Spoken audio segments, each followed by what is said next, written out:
Arun Anand, welcome to the show. Thank you, Bipinji, for inviting me. Thank you. It's a pleasure and a privilege, both. Yes. So, in fact, what do you see the current trends as far as China's arms export is concerned? Where do you see it's going? I think there is a recent CIPRI report also, Stockholm Institute for Peace Research.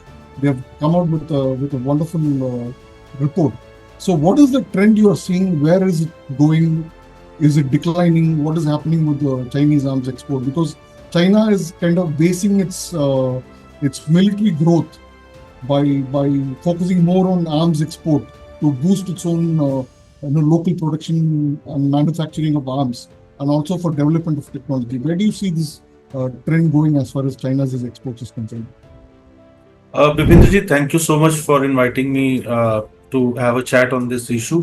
And thank you to all the viewers who are taking out time to watch this conversation. Uh, uh, to respond to your question, I think the trend has been, see, initially there was about a decade back, there was a huge push by China in terms of exporting its arms, and it had very cleverly embedded it with the Belt and Road Initiative. So primarily in the 80, more than 80% of the arms exports have been to Asia Oceania region, and then of course followed by Africa, and of late the Middle East or the West Asia has also started importing arms from China. But if you compare between 2016 to 2020, or probably between 2018 to 2022, if you look at the data as compared to the previous 5 years, the preceding 5 years period from this 5 year this thing from 2018 to 2022, the exports have started falling. The exports are declining. The Chinese exports of arms are declining, and that has primarily to do because of the poor quality of Chinese arms. Also, there are no the maintenance is pretty high.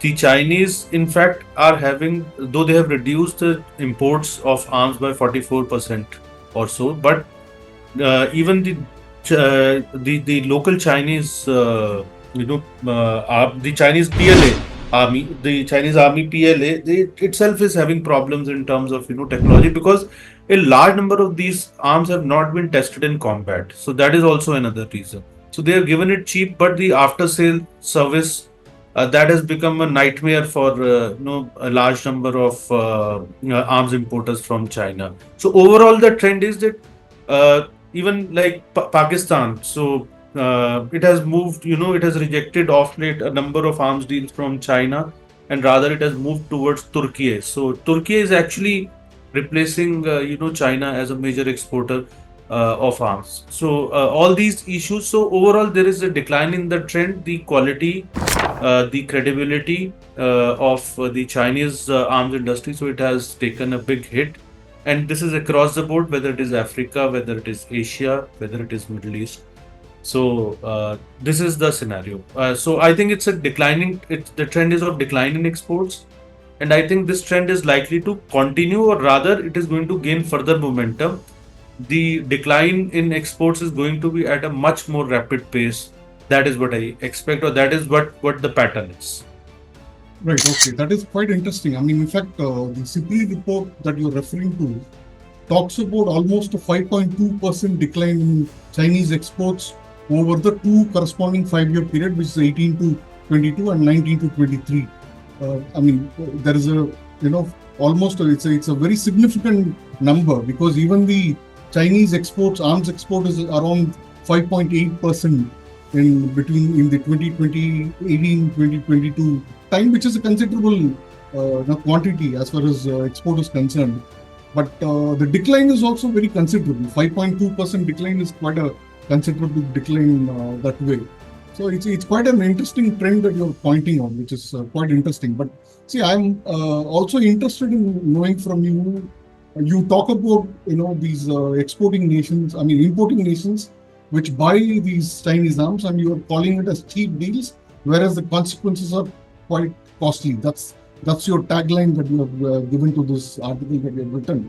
So, in the CIPRI report, I've also read that there is about 19.1% failure rate as far as the Chinese weapons and equipment, military equipment are concerned, when these importing nations are buying them and using them in their operations and stuff like that. So there are 2-3 interesting points that came out from your opening remarks. Let us go one by one. In fact, so let's talk about our neighbors first.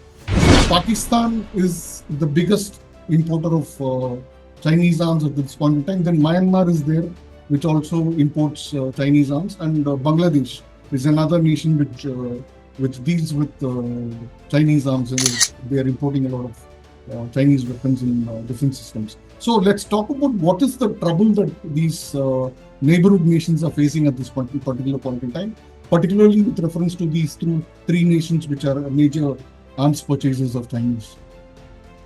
See, if we'll take a couple of case studies to explain this. So, for example, if you take the case of Pakistan, so you have this Chinese-made F-22P frigates. So they ordered it in 2005, and these naval warships, when they reached there, so the Pakistanis found out that they were equipped with substandard engines, and their air defense missile systems were also dysfunctional. They were defective imaging sensors, so it basically kind of made them absolutely ineffective. And interestingly, when Pakistan approached China to repair these frigates and to correct all these problems which they are facing, so the Chinese outrightly refused. So then they had to go to Turkey basically, or Turkey basically, and then they took assistance of Turkey in this thing. So, and I think one of the biggest problematic area in Chinese exports is the unmanned aerial vehicles. So whether it is Jordan, whether it is Pakistan, whether it is Nigeria, you take any country to which unmanned aerial vehicles have been supplied by China. So I don't think anywhere they have been successful. So I think that's one of the, and this is a major challenge for Chinese. Because now as we move ahead, so strategically, unmanned aerial vehicles form the backbone of most of Absolutely. the armies or even air force or the defense forces. Absolutely. Yeah. So in that context, the failure of Chinese drones across board.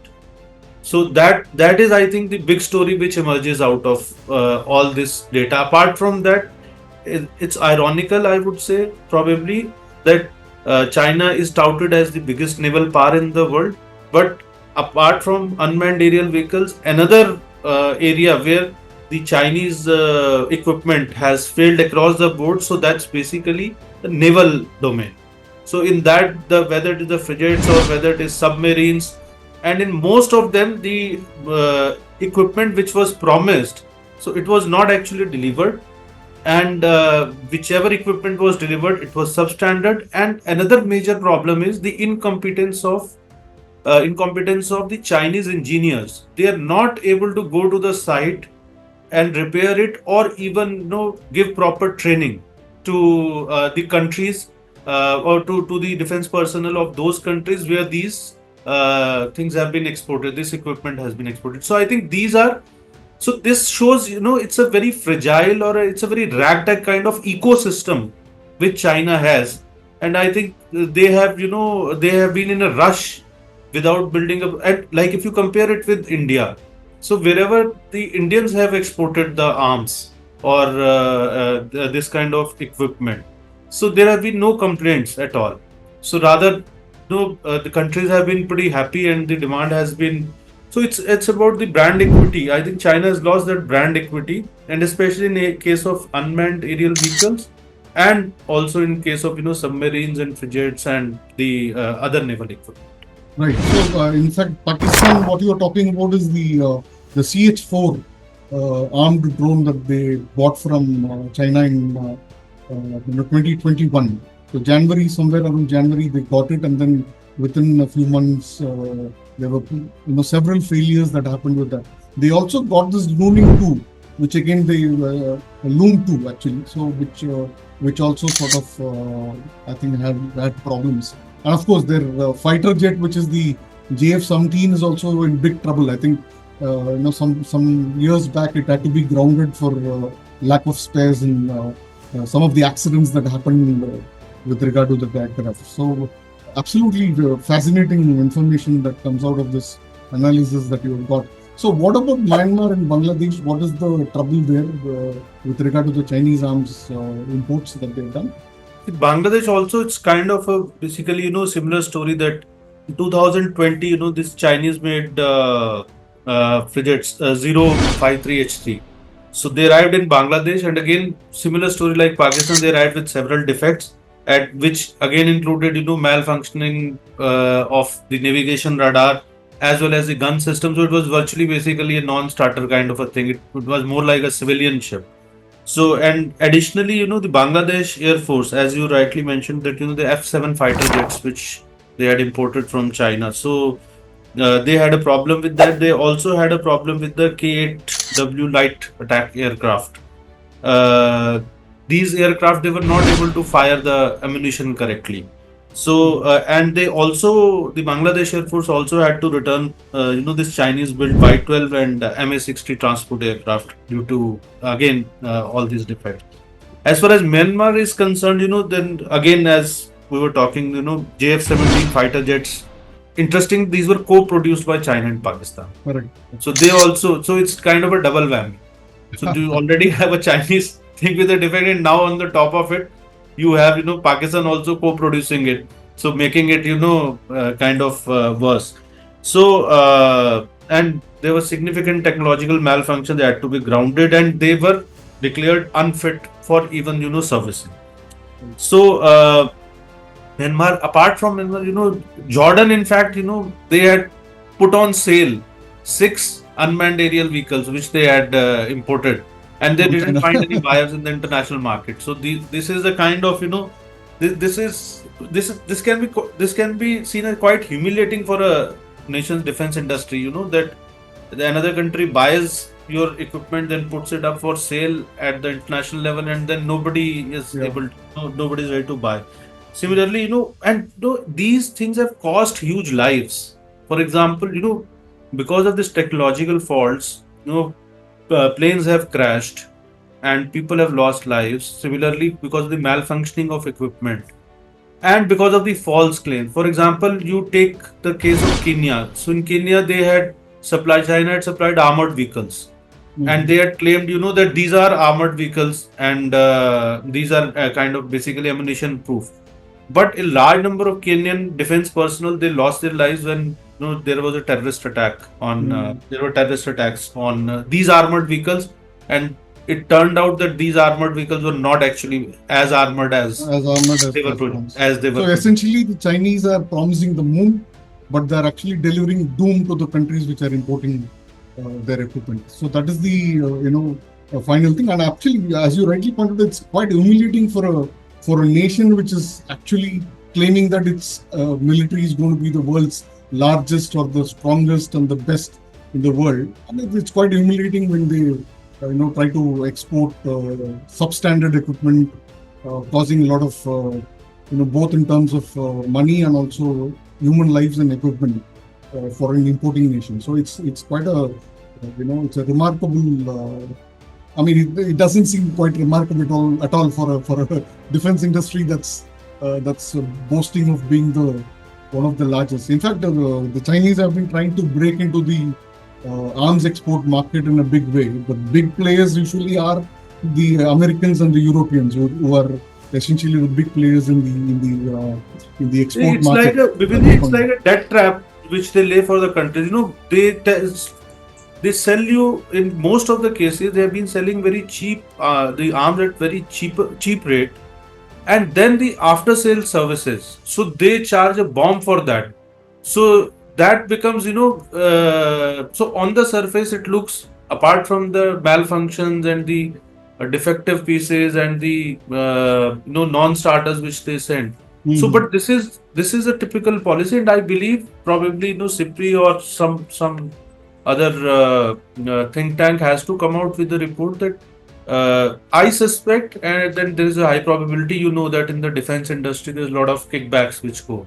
Yeah. So I think in Chinese, I don't have any qualms in saying, are have no Quite intentions willing of. to do an under table deal. Yes. Yeah. So I believe, it is all these things have happened largely, and there's a huge corruption.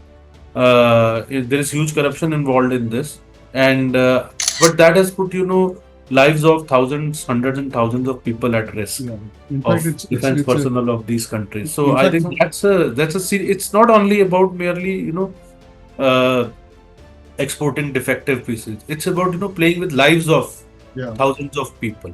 In fact, So 63% of Pakistan's arms import is of Chinese origin. So, I mean, they are unfit to fight a war. So that is the kind of situation that China is putting Pakistan in at this point in time. Probably that is true for any other nation, be it Myanmar or Bangladesh or Jordan or any other nation, African nations. The West Asian and the African market are the new markets for the Chinese arms. So and as you rightly pointed out, they are selling the equipment cheap, but charging a bomb as far as servicing and after sale attention to the equipment is concerned. So that's quite a it's a nasty blow for most of these nations which are importing these arms at this point in time. So in fact, I mean, I wanted to ask you this question about this brand equity that you talked about. So it's a very interesting point that you made. So I mean, as you earlier pointed out, US Americans and the Europeans are the big players in the arms export market at this point in time. So they have almost US, France, Germany, Italy, UK, all these nations have a major share, and China is trying to break into that exclusive league of nations that do big arms export at this point in time. So what is the impact that this kind of negative impact from every nation that China has exported its arms comes in? So what will be the impact globally? How would nations which are looking at cheaper deals take this particular development that we have seen over these last few years in terms of ill-performing Chinese equipment, and what does it mean to the Chinese arms industry itself, and this ambition of becoming a global military power? See, I think as far as brand equity is concerned, so China's brand equity had already taken a hit because in the name of what they call reverse engineering. Actually, we know, and we have discussed it before also, Bipinji, that their spying network. So one of the primary objective or one of the primary functions of the spying network is basically to copy or to steal the technology, bring it back to China, adapt it a little bit, put their stamp on it, and then sell it as a Chinese technology. So this is what is getting exposed, because in case of defense, think they have not been able to probably steal that much technology, and this also shows that they do not have an inbuilt capability to develop this technology. So this myth of Chinese innovation and Chinese technology. So in other fields it had already taken a hit, but now in the field of defense also. So that shows that probably China is punching much above its weight on the global stage as far as being a tech leader is concerned. So that's a larger picture. I look at it like this. And second is that defense is such a thing that once you have lost credibility, so it's almost like next to impossible to gain that kind of credibility. So if you look at the history, so all those defense firms or all those countries which lost their credibility in terms of having a sound technology, so they have never been able to regain it, because these are long gestation projects and this reputation is built over years. So whatever we may say about the West, but the kind of protocols which NATO has set in terms of testing the effectiveness or testing the quality of the weapons which are produced. So there is a proper framework. I think the bigger problem with Chinese this thing is also that they don't have a framework. They don't have a globally accepted and validated framework on which they test their equipment, their arms and equipment, and then they sell it. So the biggest issue which is now emerging is basically the validation of Chinese technology. I think the on-ground impact or the on-ground results which we have discussed recent just now. So they themselves are showing that that where does the Chinese technology stand and where does China stand in terms of technology. And as I said, I think this raises a pertinent question: is China punching much above its weight? So I think that's what we need to look at.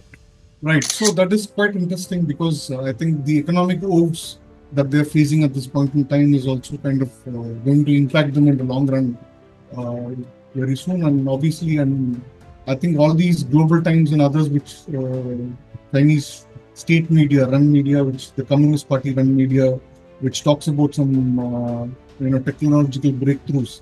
I think we need to take them with a pinch of salt at this point in time. And I mean, as Ronald Reagan once commented in the 80s, whatever the Chinese claim, you trust them, but verify each and every fact before you take a final call on it. So that I think that is where the thing lies.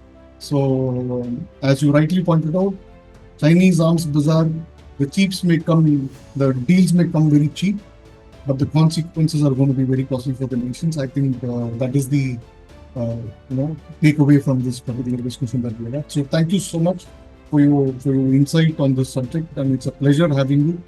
And you are a prolific writer. You write on various subjects, and China is one of the columns that you write on China. Thank you, Bipindra ji. So I enjoy reading all your articles. In fact, yeah, so thank you. Very carefully read your articles. So thank you for the contribution that you're doing and for the work that you're doing. Thank you. Namaste.